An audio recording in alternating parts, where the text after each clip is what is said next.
ಅಣ್ಣ ಬಾಯಿ ಬಾ ಅಣ್ಣ ಇಲ್ಲಿ. ಅಣ್ಣ ಅದಕ್ಕೆ ಮುಂದೆ ನಿಂತು ಪ್ರಮಾಣ ಮಾಡಿ ಹೇಳು, ಈ ಸಂಬಂಧನ ಕ್ಯಾನ್ಸಲ್ ಮಾಡ್ತೀನಿ ಅಂತ. ಅಣ್ಣ ಪ್ಲೀಸ್ ಹೇಳಣ್ಣ, ಈ ಸಂಬಂಧನ ಕ್ಯಾನ್ಸಲ್ ಮಾಡ್ತೀನಿ ಅಂತ. ಅಣ್ಣ ಪ್ಲೀಸ್ ಹೇಳಣ್ಣ.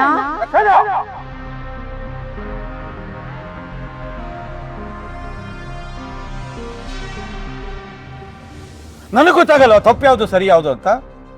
ನಿನ್ನ ದೃಷ್ಟಿಯಲ್ಲಿ ನಾನು ದಡ್ಡ ಅಂತ ಅಂದ್ಕೊಂಡಿದ್ಯಾ?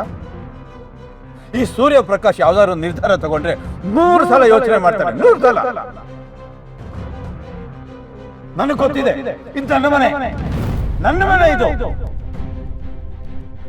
ಈ ಮನೆ ಮಾನವ ಮರ್ಯಾದೆ ಕಾಪಾಡಬೇಕ ಜವಾಬ್ದಾರಿ ಏನು ಅಂತ ನನಗೆ ಗೊತ್ತಿದೆ. ಏನ್ ಮಾಡಿದ್ರೆ ಇಲ್ಲಿ ಕೆಟ್ಟ ಹೆಸರು ಬರುತ್ತೆ ಅನ್ನೋದು ನನಗೆ ಗೊತ್ತಿದೆ. ನಿನ್ನಿಂದ ಪಾಠ ಹೇಳಿಸ್ಕೊಳ್ಬೇಕಾಗಿಲ್ಲ. ಚಿಕ್ಕ ಮಕ್ಕಳು ಹೇಳೋ ತರ ಎಲ್ಲಾದ್ರೂ ನಾನು ಬಿಡಿಸಿ ಬಿಡಿಸಿ ಹೇಳ್ತಾ ಇದ್ದೀನಿ. ನಿನ್ ತಲೆಗೆ ಹತ್ತೋದಿಲ್ಲ ಅದು. ಹೇಳಿದ್ರೆ ಹೇಳ್ತೀಯಲ್ಲ ನೀನು.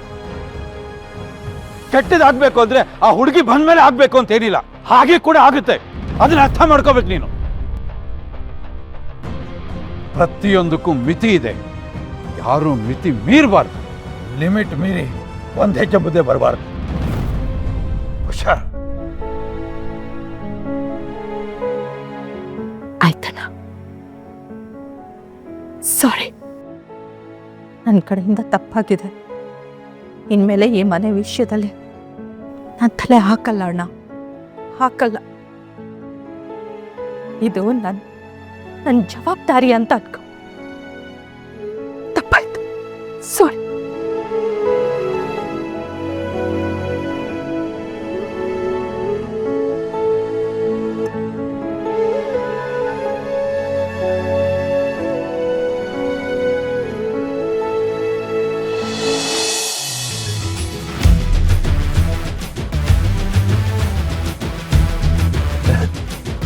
ರೀ ಮೀಟ್ರು, ಸಾರಿ ಕಣ್ರೆ, ಕುಡುಕ್ ನನ್ನ ಮಕ್ಳನ್ನ ಕುಡ್ದಾಗ ಗಾಡಿ ಹತ್ಸಲ್ಲ ಅಂತ ಗಲಾಟೆ ಮಾಡ್ಕೋತಿದ್ರಿ. ಆದರೆ ಇವಾಗ ನೋಡಿ, ಕುಡ್ದಿರೋ ನಾನೇ ನಿಮ್ಮನ್ನು ಆಟೋ ಹತ್ಸಿ ಮನೆಗೆ ಡ್ರಾಪ್ ಮಾಡೋ ಥರ ಆಯ್ತು. ನಾನು ಯಾವಾಗಲೂ ಕುಡಿಯಲ್ಲ ಕಣ್ರಿ, ಮನಸ್ಸಲ್ಲಿರೋ ನೋವು ಹೋಗೋದಕ್ಕೆ ಕುಡಿತೀನಿ. ನಿಮ್ಗೆ ಇನ್ನೊಂದು ವಿಷಯ ಗೊತ್ತಾ? ಅದೇನಪ್ಪ, ನಮ್ಮ ಅಪ್ಪಂಗೆ ನಿಮ್ಮ ಮೇಲೆ ಒಂಥರ ಗೌರವ ಪ್ರೀತಿ. ಕೂತ್ರು ನಿಂತರು ನಿಮ್ಮ ಮನೆ ಸಂಸಾರನ ಸರಿ ಮಾಡಬೇಕು ಅಂತಲೇ ಯೋಚನೆ ಮಾಡ್ತಿರ್ತಾರೆ, ಒಂಥರ ಟೆನ್ಷನಲ್ಲಿರ್ತಾರೆ. ನಮ್ಮ ಕಡೆಯಿಂದನೂ ಒಂದು ದೊಡ್ಡ ಅಪರಾಧ ಆಗಿದೆ, ಅದು ಸರಿ ಮಾಡೋದಕ್ಕಾಗಲ್ಲ. ಅದಕ್ಕೆ ನಾವು ಸಾರಿನೇ ಕೇಳಿದ್ದೀವಿ. ಆ ರೀತಿ ತಿತ್ಕೊಳ್ಳೋದಕ್ಕೆ ಒಂದು ಚಾನ್ಸ್ ಕೊಡ್ಬೋದಲ್ವೇನ್ರಿ? ರೀ, ಕೆಟ್ಟವ್ರಿಗೆ ಅವಕಾಶ ಕೊಡಬಾರ್ದು ಸರಿ, ಆದರೆ ನಾವು ಹೇವಿ ಒಳ್ಳೆಯವ್ರಿ. ಆದರೆ ಈ ಪ್ರಾಬ್ಲಮ್ ಹೆಂಗೆ ಗೊತ್ತಾ, ನೀವು ನನಗಿಂತ ಸಿಕ್ಕಾಪಟ್ಟೆ ಒಳ್ಳೆಯವರು. ನಾನು ಕುಡಿದು ಏನಾನ ರಾಕೆಟ್ ಆರಿಸ್ತಾ ಇದ್ದೀನಿ ಅಂತ ಅನ್ಕೋಬಿಡ್ರಿ. ನಿಮಗೆ ಏನು ಗೊತ್ತಾಗ್ತಿಲ್ಲ ಅಲ್ವಾ? ಪರವಾಗಿಲ್ಲ ಬಿಡಿ, ನೀವು ನನ್ನ ಥರನೇ ಕಾಣಿಸ್ತಾ ಇದ್ದೀರಾ. ನಾನೇ ಸೇಫಾಗಿ ನಿಮ್ಮನ್ನ ಮನೆಗೆ ಡ್ರಾಪ್ ಮಾಡ್ತೀನಿ, ಮಲ್ಕೊಳ್ಳಿ.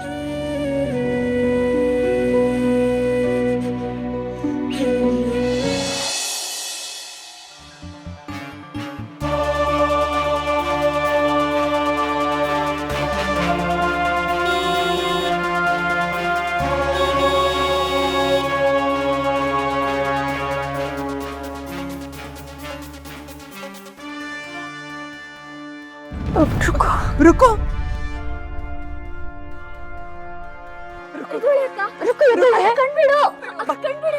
ಆ ಕಡೆಯಿಂದ ಹಿಡ್ಕೊಳ್ಳೆ.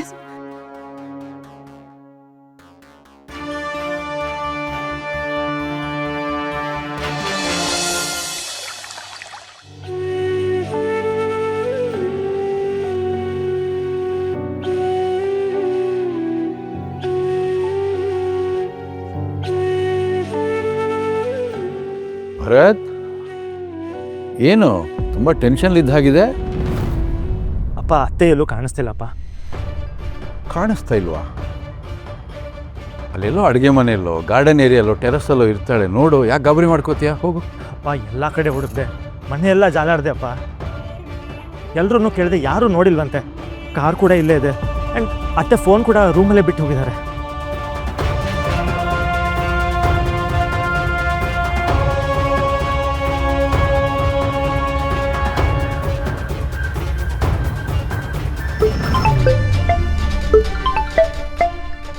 ವಿನಿ, ಹೇಳೋ ವಿನಯ್. ಹಲೋ ಕೃಷ್ಣ, ಎಲ್ಲಿದ್ಯೋ? ಮನೇಲಿ ಅತ್ತೆ ಕಾಣಿಸ್ತಿಲ್ಲ ಕಣೋ. ಹಿಂಗೇನಾದ್ರು ಗೊತ್ತಾ? ಹಿಂಗೇನಾದ್ರು ಹೇಳ್ಬಿಟ್ಟು ಹೋದ್ರಾ? ಯಶು ಕಾಣಿಸ್ತಾ ಇಲ್ವಾ? ಮದುವೆ ವಿಚಾರದಲ್ಲಿ ಸ್ವಲ್ಪ ಮಾತುಕತೆ ಆಯ್ತು ಕಣೋ. ಅಪ್ಪನೂ ಸ್ವಲ್ಪ ಜೋರಾಗೆ ಮಾತಾಡ್ಬಿಟ್ರು. ಈಗ ನೋಡಿದ್ರೆ ಅತ್ತೆ ಕಾಣಿಸ್ತಾ ಇಲ್ಲ. ಸರಿ ಸರಿ, ನೀನು ಟೆನ್ಷನ್ ಮಾಡ್ಕೋಬೇಡ, ಸಮಾಧಾನ ಮಾಡ್ಕೋ. ನೋಡು, ಅವ್ರು ಎಲ್ಲೋಗಿರ್ತಾರೆ ಅನ್ನೋ ಒಂದು ಅಂದಾಜ್ ಮೇಲೆ ಒಂದೆರಡು ಕಡೆ ಹೋಗಿ ನೋಡ್ಕೊಂಡು ಬರ್ತೀನಿ. ಅಪ್ಪನಿಗೆ ಟೆನ್ಷನ್ ಆಗದಿರೋ ರೀತಿ ನೋಡ್ಕೊಳ್ಳೋ. ಅದನ್ನ ಬಿಟ್ಟು ನೀನೇ ಗಡಗಡ ಅಂತ ನಡುತ್ತೆ ಅಪ್ಪನಿಗೆ ಟೆನ್ಷನ್ ಕೊಡ್ಬೇಡ. ನಾನು ಹೋಗಿ ನೋಡ್ಕೊಂಡು ಬರ್ತೀನಿ, ಸರಿನಾ? ಸರಿ.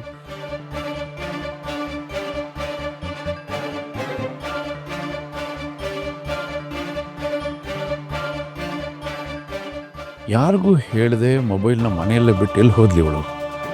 ಪೊಲೀಸಿಗೆ ಫೋನ್ ಮಾಡ್ತೀನಿ. ಅಪ್ಪ ಸ್ವಲ್ಪ ತಡೀರಿಪ್ಪ. ಯಾಕಪ್ಪ? ನಾವೀಗಲೇ ಪೊಲೀಸ್ ಹತ್ರ ಹೋದರೆ ಸುಮ್ಮನೆ ರಾಧ ಅಂತ ಆಗುತ್ತೆ, ಸುಮ್ಮನೆ ಮನೆ ವಿಷಯ ದೊಡ್ಡದಾಗತ್ತೆ. ನಾನು ಕೃಷ್ಣಂಗೆ ಹೇಳಿದ್ದೀನಪ್ಪ, ಅವ್ನು ಹುಡ್ಕಕ್ಕೆ ಶುರು ಮಾಡಿದ್ದಾನೆ. ಪ್ರತಿಯೊಂದು ಕೃಷ್ಣನ್ಗೆ ಹೇಳಬೇಕಾ? ನೀವಿಬ್ಬರೇನು ದನ ಕಾಯ್ತಾ ಇದ್ದೀರಾ? ಅವ್ನು ಕುಡ್ದು ಎಲ್ಲಿ ಬಿತ್ಕೊಂಡಿರ್ತಾನೋ ಏನೋ, ಅವ್ನಿಗೆ ಎಚ್ಚರ ಆಗಿ ಹುಡ್ಕೋ ಅಷ್ಟಲ್ಲಿ ಕಾಲ ಮೀರಿ ಹೋಗುತ್ತೆ. ಇಲ್ಲಪ್ಪ, ನಿಮಗೆ ಗೊತ್ತು, ಅವರಿಬ್ಬರು ಅಮ್ಮ ಮಗನ ಥರ ಇದ್ದಾರೆ. ಅತ್ತೆ ಎಲ್ಲೋಗಿದ್ದಾರೆ ಅಂತ ಯಾರಿಗಾದ್ರೂ ಗೊತ್ತಿದ್ರೆ ಅದು ಕೃಷ್ಣನಿಗೆ ಮಾತ್ರ. ಇನ್ನು ಸ್ವಲ್ಪ ಹೊತ್ತು ಕಾದು ನೋಡೋಣಪ್ಪ, ಅತ್ತೆ ಸಿಕ್ಕೇ ಸಿಗ್ತಾರೆ.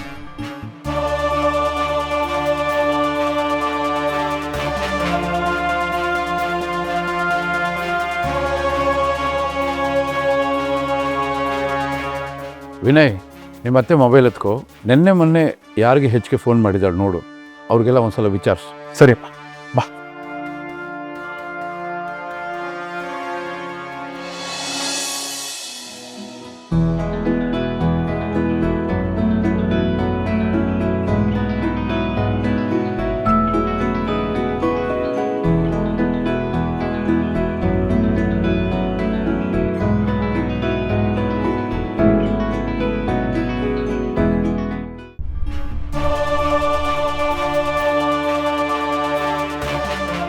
ಯದ್ಯಾಪುಟಿ, ನಿನ್ನೆ ನಿನ್ನ ಆ ಸ್ಥಿತಿಲಿ ನೋಡಿ ನಮ್ಮೆಲ್ಲರ ಜೀವನೇ ಬಾಯಿಗೆ ಬಂದ್ಬಿಟ್ಟಿತ್ತು ಕಣೆ.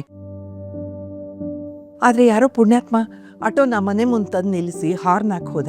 ಆದ್ರೆ ಬಂದಾಗ ನೀನ್ ಎಚ್ಚರ ತಪ್ಪಿದ್ದೆ ಕಣೆ. ಹೌದಕ್ಕ, ನೀನು ಆಟೋಲಿ ಮಲಗ್ಬಿಟ್ಟಿದ್ದೆ. ಆಟೋಲ್ ಯಾರು ಇರ್ಲಿಲ್ಲ ಕಣೆ. ಯಾರೋ ನಿನ್ನ ದೇವ್ರ ತರ ಬಂದು ಕಾಪಾಡಿದಾರೆ. ಯಾರು ಏನು ಅಂತ ನಿಂಗೆ ಗೊತ್ತಾ?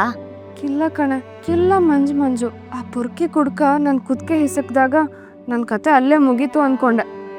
ಅಷ್ಟರಲ್ಲಿ ಯಾರೋ ಒಬ್ಬ ಬಂದ, ಮಿಂಚಿನ ಥರ. ಅಷ್ಟರಲ್ಲಿ ನನ್ನ ಕಣ್ಣು ಮಂಜಾಗೋಕೆ ಶುರುವಾಯಿತು.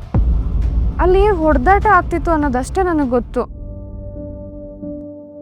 ಅವನ ಮುಖ ಮಾತ್ರ ನನಗೆ ಬ್ಲರ್ ಆಗಿ ಕಾಣಿಸ್ತಾ ಇದೆ.